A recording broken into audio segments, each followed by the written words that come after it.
Hello friends, आज हम maths के इम्पॉर्टेंट क्वेश्चन करेंगे जिसमें ज़्यादातर क्वेश्चंस पिछले सीटेट एग्ज़ाम से भी हैं और इस वीडियो में सॉल्यूशन भी दिया गया है। आप अंत तक इस वीडियो को ज़रूर देखें। चलिए स्टार्ट करते हैं। फर्स्ट क्वेश्चन दिया गया है कि किसी संख्या को 68 से भाग देने पर भागफल 269 और शेषफल 0 आता है। यानी कि भागफल तो जो हमारा 269 आएगा और जो शेषफल यानी कि जो रिमाइंडर होएगा वो 0 आएगा। तो यदि इसी संख्या को 67 से भाग दे तो शेषफल क्या होगा। चलिए इसके सॉल्यूशन को देखते हैं। सॉल्यूशन में दिया गया है कि कोई संख्या है जिसे हमें क्या करना है, 269 को 68 से मल्टीप्लाई करा और 268 को खोलेंगे तो 68 7 प्लस 1 होता है। यानी कि 1 क्या आ रहा है, उसका शेषफल आ रहा है। तो हमारा इसके अंदर ऑप्शन नंबर हमारा बिल्कुल सही होगा। कौन सा? Second option. चलिए इसको देखते हैं। इसके अंदर हमारा सेकंड ऑप्शन सही होगा क्योंकि भाग शेषफल भी कितना आएगा, 67 से भी भाग देने पर 1 ही आएगा। चलिए नेक्स्ट क्वेश्चन देखते हैं। नेक्स्ट क्वेश्चन में दिया गया है कि 1000 से कम कितनी संख्याएं ऐसी हैं जो 10 और 13 दोनों के गुणज हों। यानी कि जो 1000 से ऐसी कम कितनी संख्या है जो 10 और 13 से दोनों से भाग जाती हों। चलिए इसका सॉल्यूशन देखते हैं कि 13 और 10 को मैंने पहले क्या कर लेना, मल्टीप्लाई कर लेना है। 13 और 10 गुणा 130 और 1000 को 130 से डिवाइड करेंगे तो 7 पॉइंट में आंसर आएगा। तो अप्रॉक्स में आंसर आ रहा है। तो इसका हमारा ऑप्शन नंबर 92 का ऑप्शन नंबर 4 बिल्कुल सही होगा। चलिए नेक्स्ट क्वेश्चन पे चलते हैं। नेक्स्ट क्वेश्चन दिया गया है हमें, यदि √4096 का अंडर रूट है 64 तो √4096 प्लस √0.4096 यानी कि इसमें बोला गया है कि इसके 2 दशमलव तक स्थानों पर का मान बताना है। इसके 2 दशमलव तक, ये 1 दशमलव लिया और ये 2 दशमलव हो गए, तो इसके स्थानों का मान बताना है। चलिए इसको देख लेते हैं सॉल्यूशन के साथ। इसका सॉल्यूशन ये है कि इसको हमने अंडर रूट निकाला तो 64 आया और अंडर रूट 40.96 करा तो 6.4 आया। अंडर रूट 0.4096 करा तो 0.64 आया। तो अब हमें इन सबको क्या कर देना है, प्लस कर देना। तो 6.4 प्लस 0.64 प्लस 0.064 प्लस 0.0064 क्योंकि 2 दशमलव तक कहा गया था। तो इन सबको प्लस करने पर आ रहा है हमारा 7.11.04। तो 93 का हमारा ऑप्शन नंबर 3 बिल्कुल सही होगा। चलिए आगे क्वेश्चन देखते हैं। आगे क्वेश्चन हमें एक फॉर्मूला बेसिस क्वेश्चन है जिसमें कहा गया है कि 5.71 मल्टीप्लाई 5.71 मल्टीप्लाई 5.71, ये फॉर्मूला है a³ माइनस b³ का। चलिए इसको देखते हैं। इसमें कहा गया है कि 5.71 को हमें a मानना है, 2.79 को हमें b मानना है। तो a³ माइनस b³ अपॉन में a² plus ab plus b²। अब a³ माइनस b³ के फॉर्मूले को खोलेंगे तो हमारा ये बनेगा और नीचे से इससे ये कट हो जाएगा तो बचेगा क्या, बस a माइनस b बचेगा। तो a हमारा 5.71 है और 2.79 है b, तो इन दोनों को माइनस कर देंगे तो हमारा जो आंसर आएगा वो ऑप्शन नंबर 4 होगा। 94 का ऑप्शन नंबर 4 बिल्कुल सही है, 2.92। चलिए नेक्स्ट क्वेश्चन देखते हैं।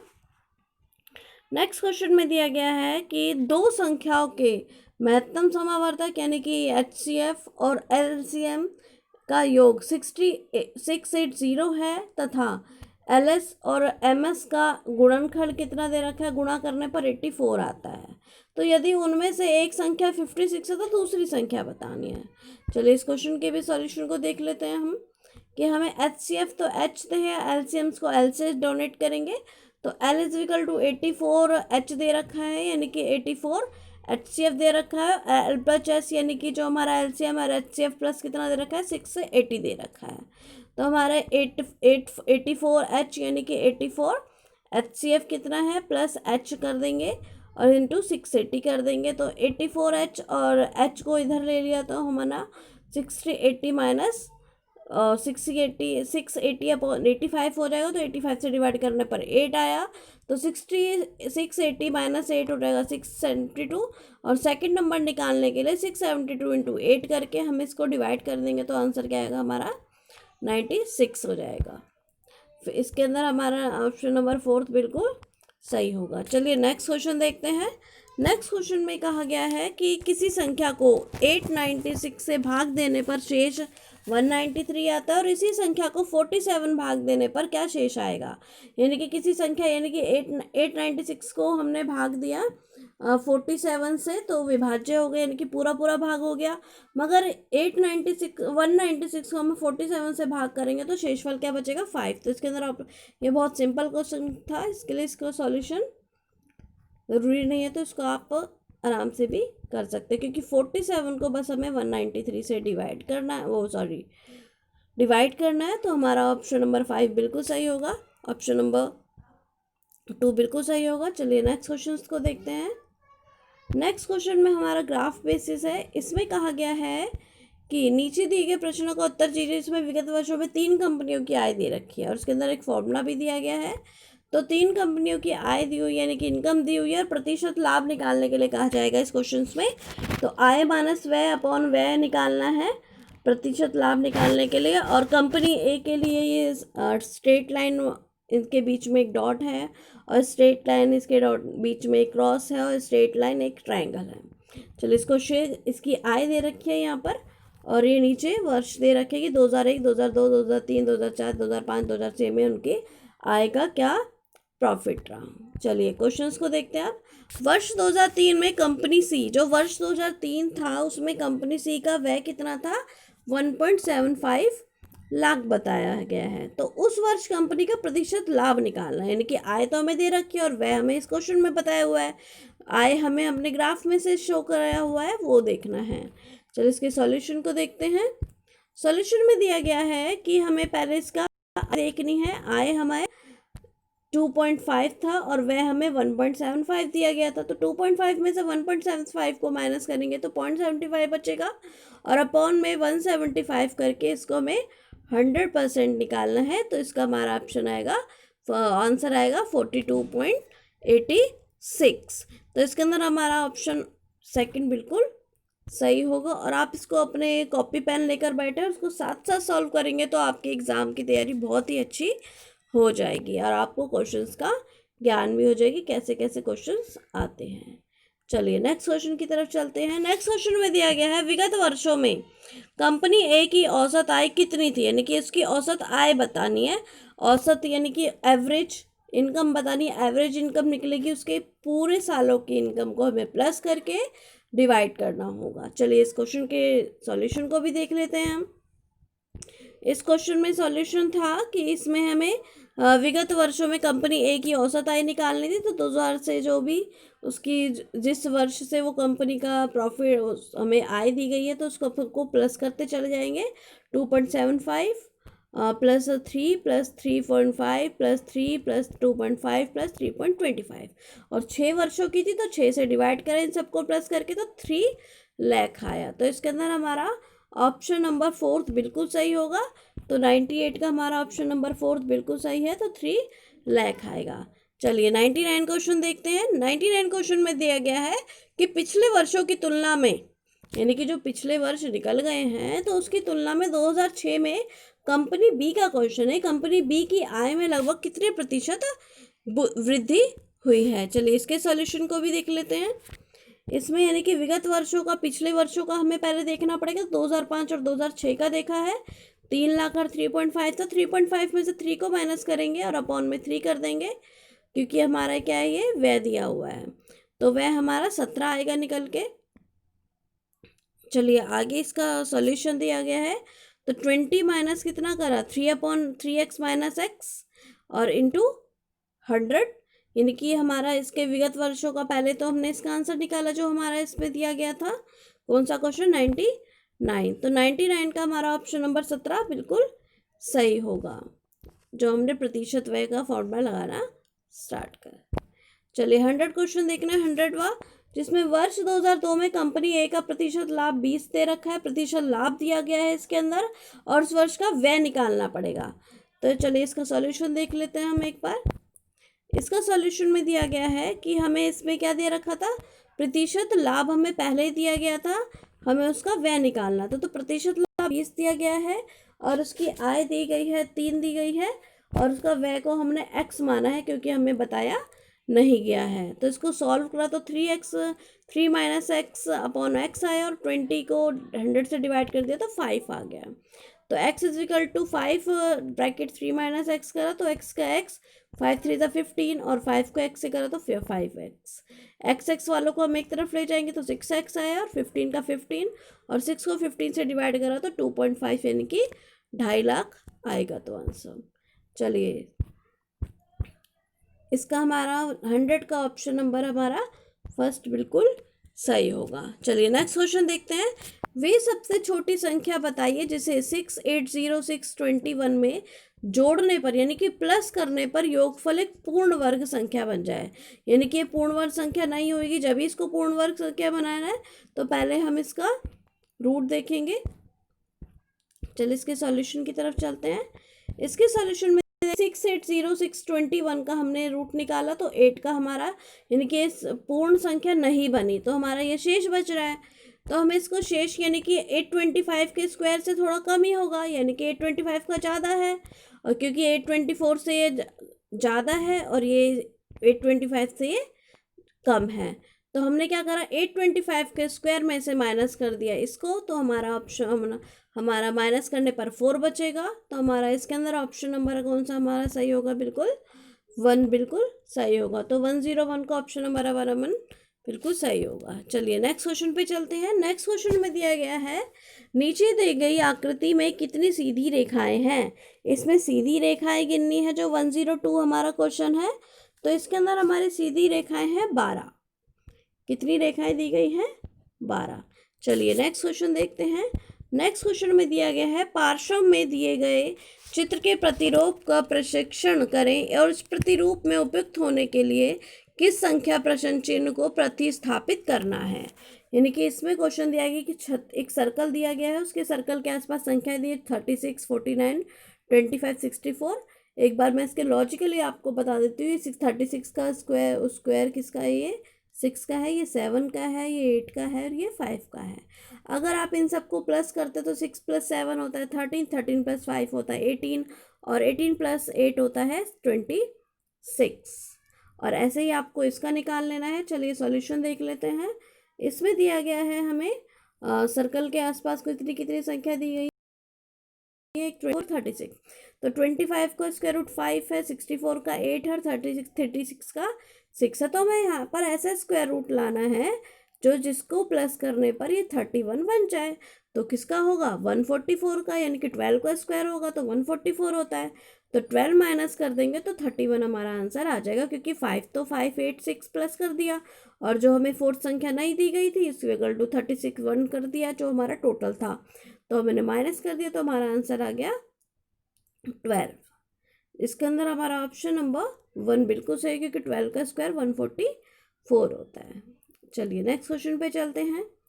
नेक्स्ट क्वेश्चन में दिया गया है कि एक घड़ी 144 रुपये में बेची गई, यदि लाभ की प्रतिशतता संख्यात्मक रूप से उसकी क्रय मूल्य के बराबर हो तो घड़ी का क्रय मूल्य कितना था।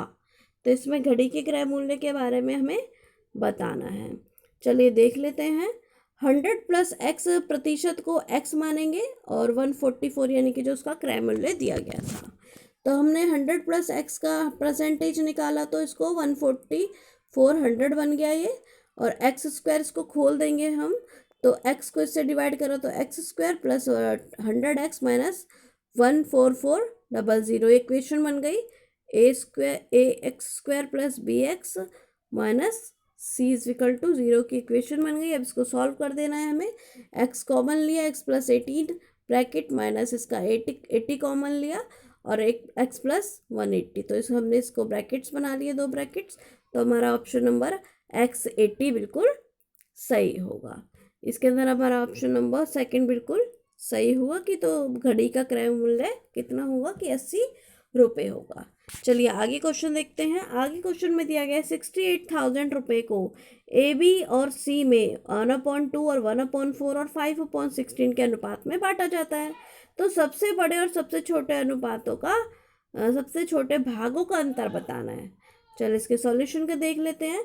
1/2 और 1/4 और 5/16 के भाग का हमारा कितना है प्रतिशत, 845 आया, तो सबसे बड़ा और सबसे छोटे को माइनस करने के लिए बोला तो 8 माइनस 4/17 कर दिया, क्योंकि 17 क्या इन सबका प्लस है, क्योंकि 8 प्लस 4 12 और 12 प्लस 5 17, तो 17 से डिवाइड करा तो हमारा आंसर आएगा 16,000।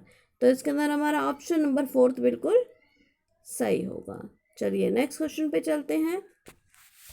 नेक्स्ट क्वेश्चन दिया गया है, किसी धनराशि पर 4% वार्षिक दर से 2 वर्ष के साधारण और चक्रवृद्धि ब्याज का अंतर 1 है, यानी कि इसका डिफरेंस बता रखा है 1 रुपये, तो वह धनराशि क्या होगी।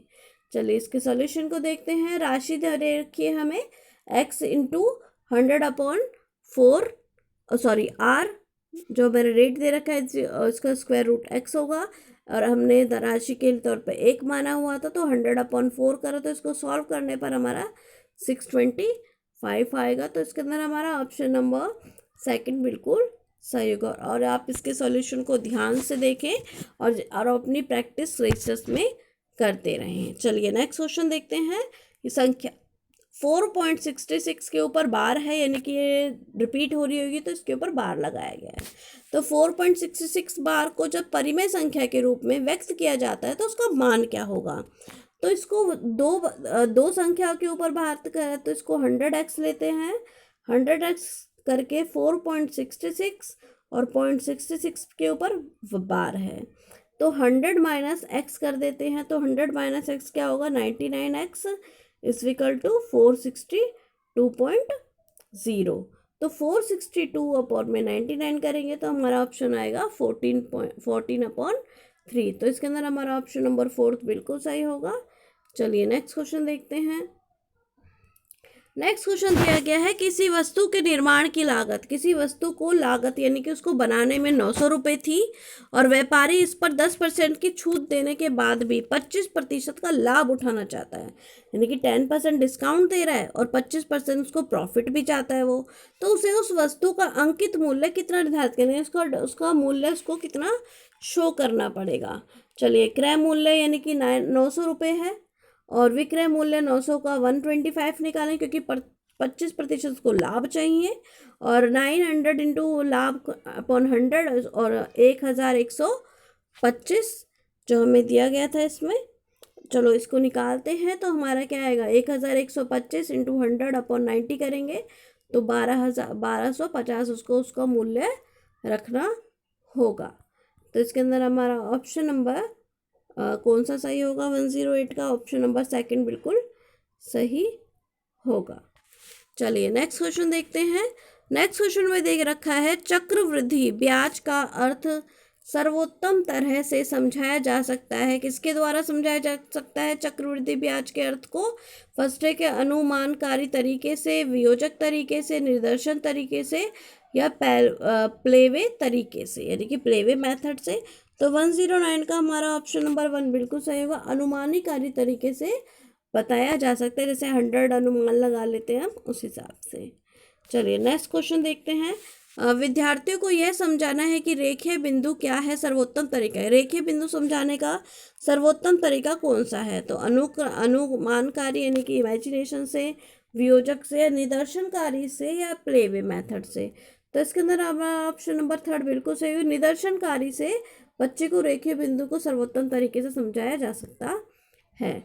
चलिए नेक्स्ट क्वेश्चन दे रखे हैं, विद्यार्थियों को ये समझाने के लिए कि 5 × 4 = 20 है, ये उपयुक्त प्रणाली है, तो इसके लिए कौन सा ऑप्शन बिल्कुल सही होगा, कि वियोजक तरीके से, या निदर्शन तरीके से, अनुमानकारी से, या उपयुक्त सभी। तो इसके अंदर हमारा तीनों ही तरीके से हम इस बच्चे को समझा सकते हैं। 5 × 4 = 20 होता है। चलिए नेक्स्ट क्वेश्चन देखते हैं।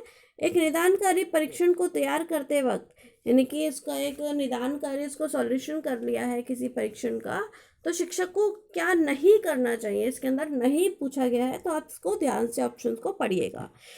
तो स्वयं द्वारा परीक्षा पत्र तैयार करना, सेकेंड है कि प्रश्नों का अनुक्रम कठिन से सरल रखना, प्रश्न पत्र को विद्यार्थियों द्वारा दी गई त्रुटि के अध्ययन के बाद आधारित करना, फोर्थ है कि विषय के विशिष्ट पहलुओं का चुनाव करना। तो इसके अंदर हमारा सबसे अच्छा ऑप्शन है ऑप्शन नंबर 2 कि प्रश्नों का अनुक्रम कठिन से सरल की तरफ करना, क्योंकि इसमें निदानकारी परीक्षण को तैयार करते वक्त बनाया गया है इसको। चलिए नेक्स्ट क्वेश्चन की तरफ चलते हैं। नेक्स्ट क्वेश्चन है, इनमें से कौन सा कथन गलत है। इसमें भी आपको क्वेश्चंस को ध्यान से पढ़ना पड़ेगा, इसमें गलत पूछा गया है। क्योंकि फर्स्ट ऑप्शन में दिया गया है कि यदि किसी प्रश्न में सूत्र का उपयोग नहीं हो सकता वह अनुमानकारी तरीके हैं, सेकेंड हो सकता है। और सेकंड है कि mean median mode play way तरीके से रुचिकर ढंग से समझाए जा सकते हैं। थर्ड है कि सीखे गए अनुभवों और मूल्यांकन के उपकरणों के बीच घनिष्ठ संबंध नहीं होता। फोर्थ है कि यदि किसी प्रश्न में सूत्र का प्रयोग होता है तो वह नियोजक प्रणाली कहलाती है। तो 113 का हमारा ऑप्शन नंबर थर्ड बिल्कुल सही है। कि कौन सा गलत है, तो गलत तरीका ये है कि सीखे गए अनुभवों और मूल्यांकनों के उपकरणों के बीच घनिष्ठ संबंध नहीं होता, जबकि संबंध होता है। ये नहीं है वो ही इसको गलत बनाता है।